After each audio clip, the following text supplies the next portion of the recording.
और सबसे पहले आपको बड़ी खबर बताएं, कुछ ही देर में मायावती प्रेस कॉन्फ्रेंस करने वाली हैं। इस बात की जानकारी है, विधानसभा चुनाव पर बसपा के मुद्दों को सामने रखेंगी। चुनाव पर महत्वपूर्ण मुद्दों पर अपनी बात मायावती रखने वाली हैं। अब से थोड़ी देर बाद प्रेस कॉन्फ्रेंस करते हुए क्या आगे की रणनीति बसपा की है, उसका जिक्र करेंगी। चुनाव पर अन्य महत्वपूर्ण मुद्दों पर अपनी बात रखेंगी। कल चुनाव तारीखों का ऐलान हो चुका है और मायावती को सुनते हैं। सहित 5 राज्यों में विधानसभा के आम चुनाव घोषित हो चुके हैं और इस संबंध में मैं खासकर मुख्य चुनाव आयोग से ये कहना चाहूँगी कि यूपी, उत्तराखंड व पंजाब आदि इन राज्यों की जनता में स्वतंत्र, निष्पक्ष व शांतिपूर्ण ढंग से चुनाव कराने के प्रति विश्वास को कायम करने के लिए यह बहुत ज़रूरी है कि चुनाव आयोग यहाँ अपनी आदर्श चुनाव आचार संहिता को पूरी सख्ती से लागू कराने के लिए ठोस कार्रवाई अवश्य करें, क्योंकि पिछले कुछ वर्षों में हुए चुनावों के दौरान हर प्रकार की धांधली करने तथा सत्ता व धर्म का चुनावी स्वार्थ के लिए अनुचित इस्तेमाल करने की प्रवृत्ति काफ़ी घातक रूप में बढ़ी है, जिससे चुनाव काफ़ी प्रभावित होता है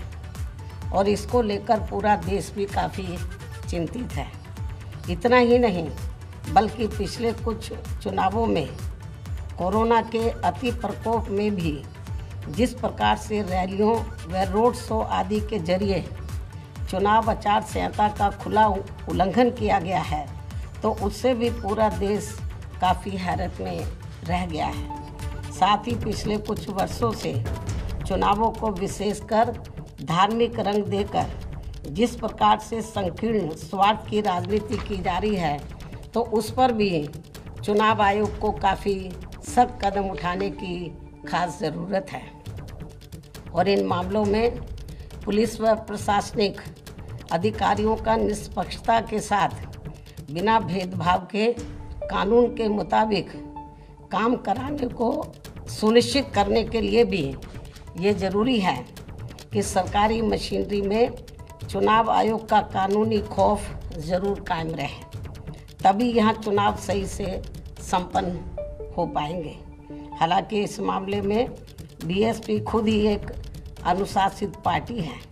तथा आदर्श चुनाव आचार संहिता पर पूरी सख्ती से अमल करने की हिदायत अपनी पार्टी के सभी स्तर के पदाधिकारियों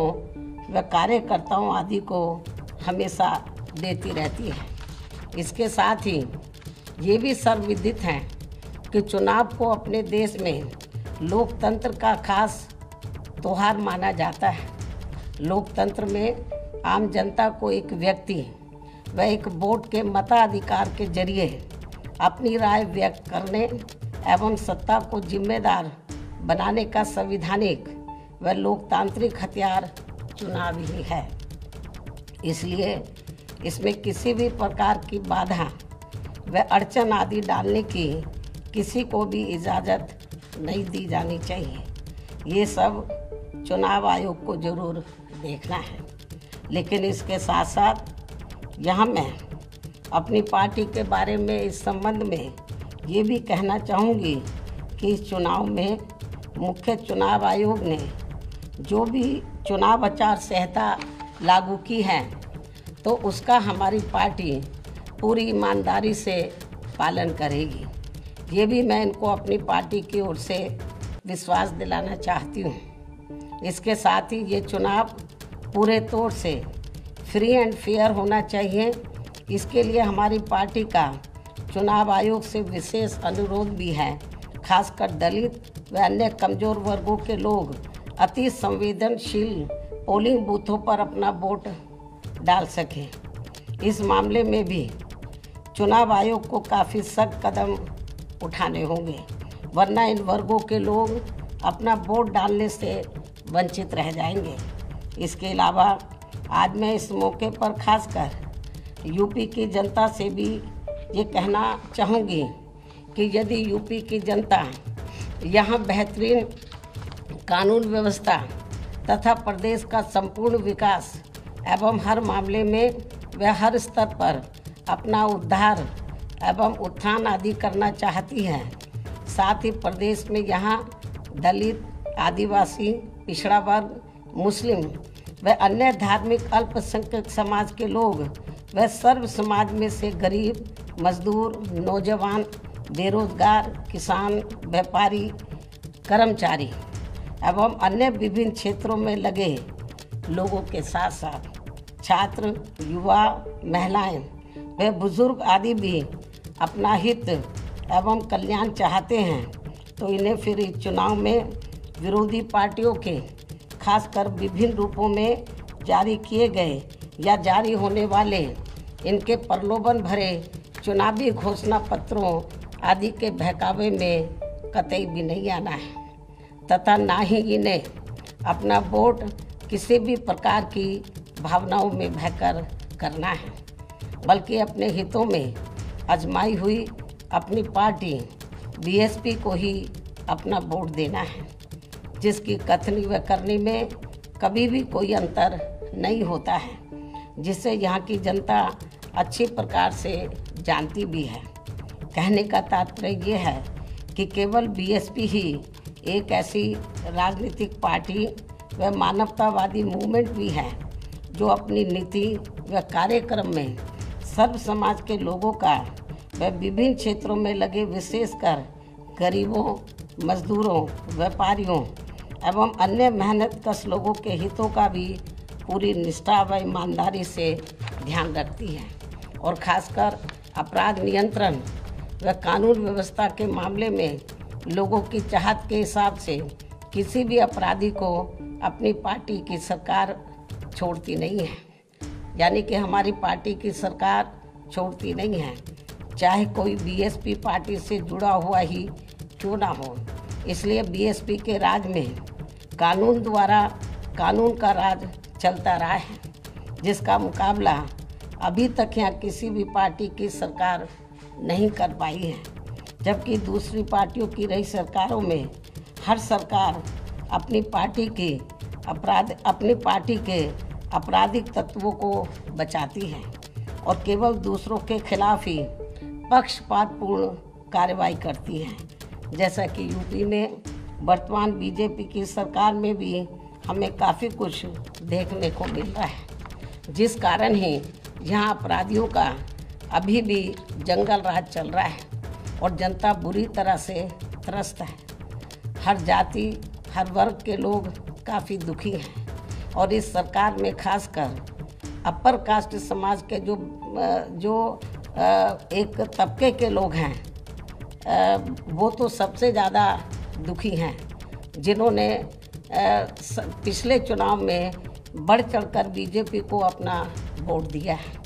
इसलिए ऐसे में इस बार चुनाव में यहाँ बीजेपी की सरकार अपनी इन सभी कमियों की वजह से ज़रूर सत्ता से बाहर हो जाएगी, बशर्ते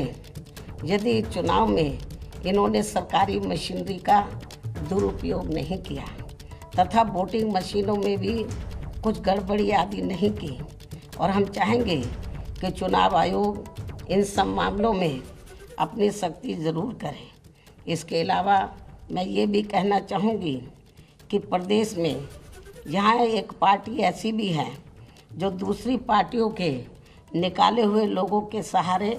व अनेकों पार्टियों के साथ गठबंधन करके इस चुनाव में 403 में से 400 सीटें जीतने का सपना देख रही है और अब इनका ये सपना भी दिनांक 10 मार्च को ज़रूर हवाई होने वाला है। यही स्थिति हमें बीजेपी व अन्य पार्टियों की भी देखने के लिए मिल रही है। ऐसे में बीएसपी ही एकमात्र ऐसी पार्टी है जो यूपी की जनता को, जो खासकर यूपी की जनता को यहाँ सर्वजन हिताय व सर्वजन सुखाय की नीतियों पर आधारित लोकप्रिय सरकार दे सकती है। वैसे मुझे पूरी उम्मीद है कि प्रदेश की जनता इस बार चुनाव में किसी भी पार्टी के बहकावे में आने वाली नहीं है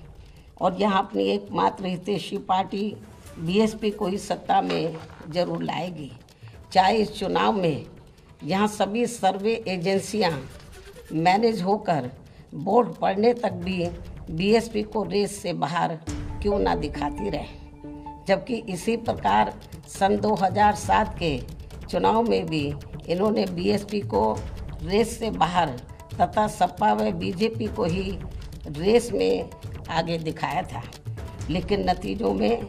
इनका ये सर्वे उल्टा हो गया था और फिर सपा व बीजेपी आदि ये पार्टियां रेस में हमसे काफ़ी पीछे रह गई थी तथा फिर बीएसपी नंबर 1 पर आकर रेस में काफ़ी आगे हो गई थी और अब इस बार भी चुनाव में यही होने वाला है। अर्थात सन 2007 की तरह ही इस बार बीएसपी रेस में नंबर 1 पर ही आगे रहेगी और अपनी फिर से यहाँ अकेले अपने बलबूते पर ही पूर्ण बहुमत की सरकार जरूर बनाएगी। ऐसा मुझे यहाँ अपनी पार्टी के लोगों पर पूरा भरोसा भी है। इसके साथ साथ उत्तराखंड स्टेट में भी इस बार हमारी पार्टी पहले से बेहतर रिजल्ट लाएगी। साथ ही पंजाब स्टेट में भी बीएसपी व शिरोमणि अकाली दल गठबंधन की भी वहाँ श्री सुखबीर सिंह बादल जी के नेतृत्व में अपनी पूर्ण बहुमत की सरकार जरूर बनाएगी, जिनको इनके पिता आदरणीय श्री प्रकाश सिंह बादल जी का भी पूरा आशीर्वाद प्राप्त है। और ऐसा हो जाने पर ही तभी फिर यहाँ परम पूज्य बाबा साहब डॉक्टर भीमराव अंबेडकर व इनके देहांत के बाद इनकी मूवमेंट को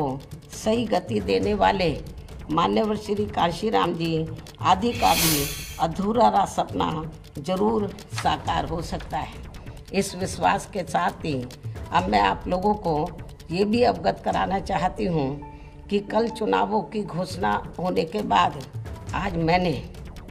लखनऊ प्रदेश कार्यालय में उम्मीदवारों के फाइनल चयन करने को लेकर पार्टी के खास लोगों की बैठक भी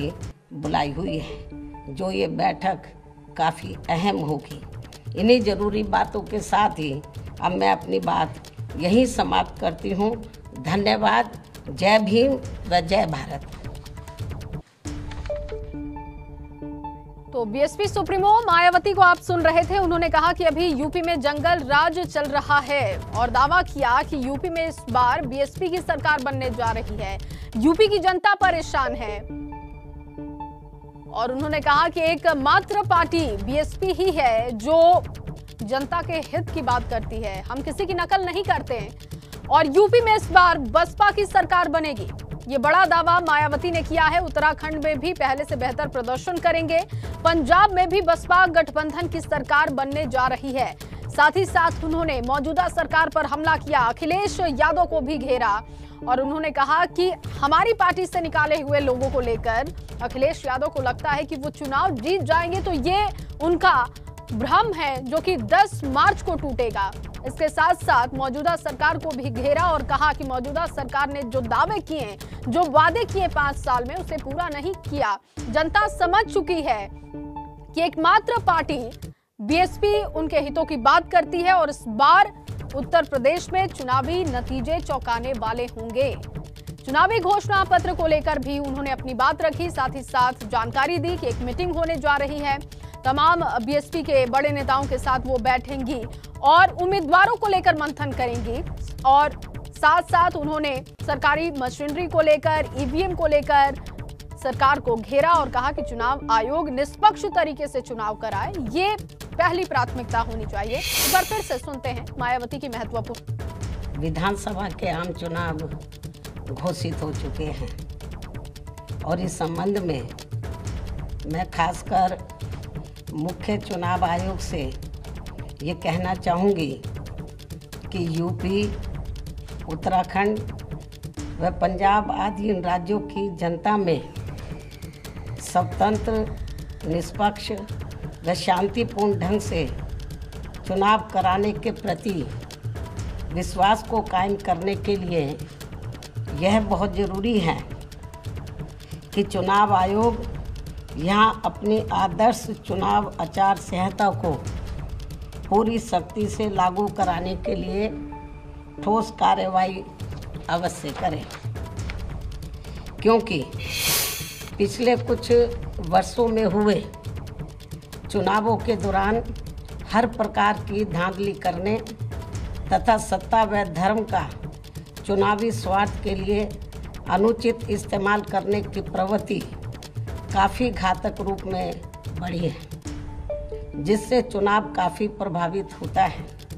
और इसको लेकर पूरा देश भी काफ़ी चिंतित है। इतना ही नहीं बल्कि पिछले कुछ चुनावों में कोरोना के अति प्रकोप में भी जिस प्रकार से रैलियों व रोड शो आदि के जरिए चुनाव आचार संहिता का खुला उल्लंघन किया गया है, तो उससे भी पूरा देश काफ़ी हैरत में रह गया है। साथ ही पिछले कुछ वर्षों से चुनावों को विशेषकर धार्मिक रंग देकर जिस प्रकार से संकीर्ण स्वार्थ की राजनीति की जा रही है, तो उस पर भी चुनाव आयोग को काफ़ी सख्त कदम उठाने की खास ज़रूरत है और इन मामलों में पुलिस व प्रशासनिक अधिकारियों का निष्पक्षता के साथ बिना भेदभाव के कानून के मुताबिक काम कराने को सुनिश्चित करने के लिए भी ये ज़रूरी है कि सरकारी मशीनरी में चुनाव आयोग का कानूनी खौफ ज़रूर कायम रहे, तभी यहाँ चुनाव सही से संपन्न हो पाएंगे। ये चुनाव पूरे तो मायावती को आपने सुना और मायावती ने दावा किया है कि इस बार सरकार बनने जा रही है बीएसपी की। 10 मार्च को जो नतीजे होंगे वो बहुत ही चौंकाने वाले होंगे।